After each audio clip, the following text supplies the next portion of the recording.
Nishad party के तत्वाधान में चल रही संवैधानिक अधिकार यात्रा शुक्रवार को आजमगढ़ पहुंची। इस मौके पर पार्टी के राष्ट्रीय अध्यक्ष और कैबिनेट मंत्री डॉक्टर संजय निषाद ने मछुआ समाज के अधिकारों को लेकर खुलकर अपनी बात रखी।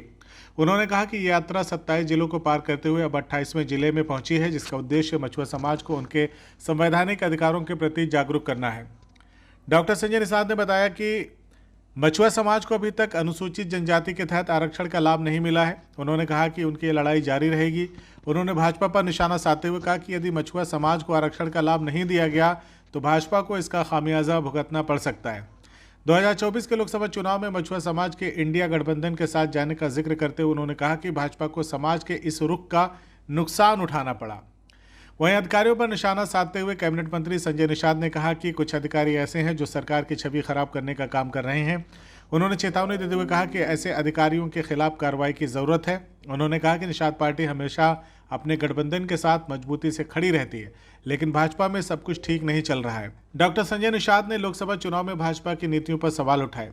उन्होंने आरोप लगाया कि संत कबीर नगर से प्रवीण निषाद को हराने में भाजपा नेताओं का ही हाथ था, लेकिन अब तक उन पर कोई कार्रवाई नहीं हुई। इसके अलावा उन्होंने ये भी कहा कि भाजपा ने उनके विधायक को तोड़कर अपने प्रत्याशी के रूप में खड़ा कर दिया।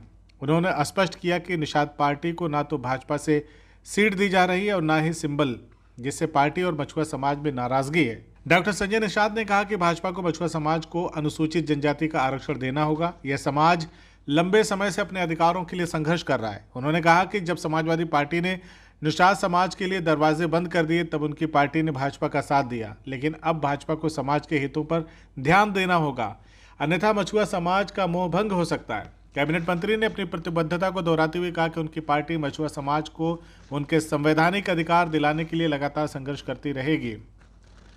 उन्होंने यात्रा के दौरान मछुआ समाज को जागरूक करने और संविधान के प्रति उनकी समझ बढ़ाने पर जोर दिया। संवैधानिक अधिकार यात्रा के जरिए डॉक्टर संजय निषाद ने भाजपा को संदेश दिया है कि यदि मछुआ समाज को आरक्षण का लाभ नहीं मिला तो इसका असर आगामी आने वाले 2027 के विधानसभा चुनाव पर पड़ सकता है। उन्होंने कहा कि निषाद समाज अब जागरूक हो चुका है और अपने अधिकारों के लिए हर स्तर पर लड़ाई लड़ने को तैयार है। इस संवैधानिक अधिकार यात्रा से पूरी तरह साफ हो गया कि निषाद पार्टी और मछुआ समाज अपने अधिकारों के प्रति गंभीर है। भाजपा के लिए संदेश बेहद महत्वपूर्ण है, क्योंकि यदि समय रहते उनकी मांगों को पूरा नहीं किया गया तो ये गठबंधन पर असर डाल सकता है। क्या उसमें भी शिवलिंग मिलेगा, इस पर क्या कहना? अरे वो भी मुख्यमंत्री थे, बैठे उसी में थे, तो खुदाई करा के निकाल देना चाहिए। बयान करना अलग मामला है। हम लोगों के बयान के आधार पर खुदाई नहीं हो रही है, न किसी मुख्यमंत्री के बयान के आधार पर या किसी सरकार के बयान के आधार पर तो खुदाई नहीं हो रही। वो तो पुरातत्व विभाग अपना रिपोर्ट लगा रहा है, वहाँ के सर्वेक्षण के हिसाब से रिपोर्ट लग रही है, तो सर्वे होने के बाद जो रिपोर्ट लगेगी वो तो खुदेगा ना।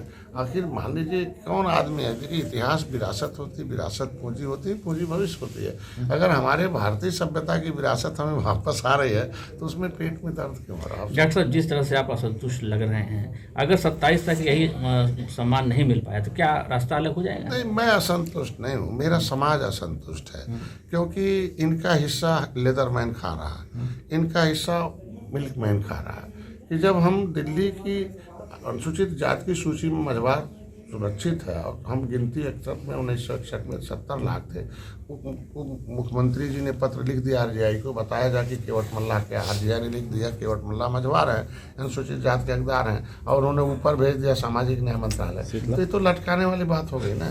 तो समाज नाराज है कि आखिर ये कब तक रही है कि इनका जब अनुसूचित में सारी सुविधा दी गई है, आप ही दिल्ली से ला के रामचरित्र को निषाद में हरा के सांसद बनाएंगे, उत्तर प्रदेश के निषाद क्यों नहीं लड़ेगा? जमुना अगर नाराज है तो आप उनका प्रतिनिधित्व कर रहे हैं, इसीलिए जमुना उस पार रास्ता तलाशेंगे। जमुना उस पार निषाद सुरक्षित है, उसकी बेटी की इज्जत सुरक्षित है, उसका धन सुरक्षित है, नौकरी सुरक्षित है, और जमुना इस पार असुरक्षित है, तो अपनी सुरक्षा मांग रहा है। सपा तो प्रेशर में आई, 31 दिसंबर 2016 को। तो मैं तो ये चाहता हूँ कि इन्होंने उत्तराखंड में शासनादेश जारी किया, शिल्पकार जाति ने जातियों का समूह है, उस तरीके से मझवार जाति ने जातियों का समूह है, ये जारी कर दें। इसलिए समाज को सही सही बात बताना कि धोखेबाज कौन है। धोखेबाज वो लोग हैं जो तुम्हारा वोट लेकर तुम्हारे साथ अन्याय किए। आज योगी जी पत्र लिखकर आपका पहल कर रहे हैं, तो जो पहल कर रही है तो समस्या का समाधान। अच्छा, आखिरी सवाल ये है, लीजिए बहराइच का देख लीजिए, हर जगह जो है उनको दोषी ठहरा के उन पर कार्रवाई करना, जाने पर प्रतिबंध तो इस तरह की कार्रवाई क्या वो मतलब क्या उनको जारी रहेगी कि उस पर कुछ? अच्छा, पहले बताइए, अब कोई बदमाश की कोई जाति होती नहीं है, अपराधी की कोई जाति नहीं होती है। ऐसा नहीं है कि तो अपराधी अगर वो मुसलमान है तो मुसलमान से क्यों जोड़ा जाएगा? लेकिन अखिलेश जी तो कह रहे हैं ना जाति हो रही लगातार। नहीं, आपके में उनके समय जब दंगा हुआ था मुजफ्फरनगर और जो कैराना पलायन था, वो तो आया ना रिपोर्ट किसकी वजह से दंगा हुआ था और कैसे फोन गया था कि भाई शांत रखिए और कुछ और मर जाने दीजिए, हैं? तो ये तो फोन करके कराते रहे। और किसके समय दंगा फसाद होता था, हिंदू मुसलमान मरते थे। अब तो दंगा कम हो गया ना, अब तो एकदम नहीं के बराबर हो गया। तो हमारे आखिर मरते कौन थे? मुसलमान ही तो मरते थे जाने से, हिंदू मरते थे, गरीब मरते थे। अब तो दंगा। सच्चर कमेटी का रिपोर्ट ये कहती है कि सपा बसपा कांग्रेस के समय मुसलमानों की दशा बहुत खराब हुई, वो SC ST से भी उनकी दशा खराब है। तो दशा खराब करने के लिए मुसलमान क्यों उनके साथ रहेगा? भाई आज बीमार है, गरीब है, इलाज हम करा रहे हैं, मकान हम दे रहे हैं, अनाज हम दे रहे हैं, उनके बच्चे को हम लोग चाहते हैं कि मुसलमान भी इसी देश का है, धर्म बदल दिया है, उसके बच्चे भी डॉक्टर इंजीनियर बने, वो भी विकास की मुख्यधारा में आए, वो भी ठीक ठाक रहे। नहीं तो देख सकते हैं कि सच्चर कमेटी की रिपोर्ट के अनुसार तो ये पार्टियां चाहती हैं कि वो उन्मादी रहें, अंध रहें, धार्मिक केवल बने रहें, शिक्षा एकेडमिक शिक्षा की तरफ रहें। तो इसलिए अब मुसलमान खसक रहा, जैसे कुंदरकी वगैरह में वोट दे दिया मुसलमान हम लोगों को, और तो अब मुसलमान वोट देना शुरू कर दिया। तो जो विरोध में रहता था मुसलमान, चाहे कुछ ही % शुरू किया हो, तो ये आज इनके लोगों के लिए खतरे की घंटी लग रही विपक्ष को, इसलिए हमेशा राजनीति करते हैं मुसलमान। अच्छा, संभल में जिस तरह से मंदिर मिलने CIB इंडिया न्यूज की सभी खबरों को देखने के लिए लाल रंग की बटन को दबाकर चैनल को सब्सक्राइब जरूर करें, घंटी जरूर दबाएं ताकि हमारी सभी खबरों के नोटिफिकेशंस आप तक पहुंचते रहें।